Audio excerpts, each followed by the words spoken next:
Have you noticed that no matter how hard you work, your money doesn't stretch the way it used to?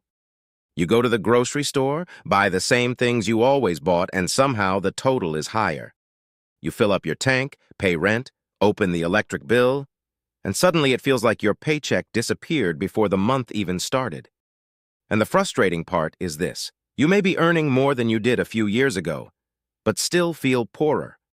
That's because this cost of living crisis didn't happen overnight. Since 2021, prices around the world have surged because of pandemic disruptions, supply chain problems, energy shocks, food shortages, war, and rising interest rates. Inflation may be lower now than it was at its peak, but many families are still living with the damage because prices went up fast. Wages did not keep up, and once prices rise, they rarely go back to where they were. For millions of Americans, the biggest pressure is housing. Rent is higher. Mortgage rates are higher. Home prices are still out of reach. And for younger adults, single parents, retirees, and people living paycheck to paycheck, housing has become one of the biggest reasons life feels financially impossible. Then there's food. Groceries have become a weekly reminder that something has changed.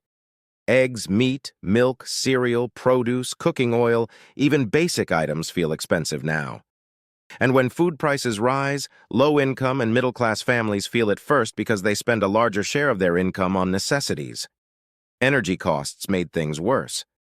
Gas, electricity, heating, transportation, all of it became more expensive. And when energy gets expensive, almost everything else gets expensive too because businesses pay more to ship, produce, refrigerate, and operate.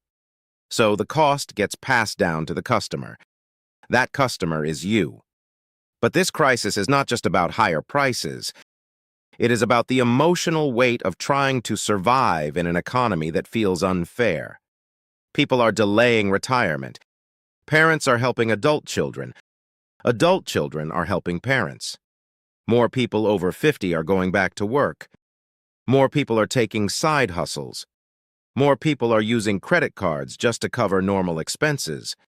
And many are quietly wondering, am I bad with money, or is life just too expensive now? The truth is that many people are not failing. They are trying to manage a financial reality that changed faster than their income did. Even businesses are struggling. Small businesses face higher rent, higher wages, higher supply costs, and higher borrowing costs. That means some raise prices. Some cut staff, some close completely. And when businesses struggle, communities feel it. The hard part is that the official numbers do not always match real life. Inflation may be reported as cooling, but people still feel broke because their rent did not go back down. Their grocery bill did not go back down. Their insurance did not go back down. Their debt payments did not go back down. And their savings may already be gone. So what can people do? First, stop blaming yourself for a crisis you did not create. Second, know your numbers. Track what comes in and goes out. Third, protect yourself from high-interest debt as much as possible. Fourth, look for small ways to increase income, even temporary income, because cutting expenses alone may not be enough anymore. And finally, understand this. The old financial advice does not always work in today's economy. People do not just need to skip coffee. They need affordable housing, better wages, lower debt, safer retirement options, and a realistic plan for surviving rising costs. Because this cost of living crisis is not just changing budgets. It is changing families. It is changing retirement. It is changing the way people work. And it is changing what financial security even means. So if you feel like you're working hard but still falling behind, you are not alone, and you are not imagining it. Life really did get more expensive.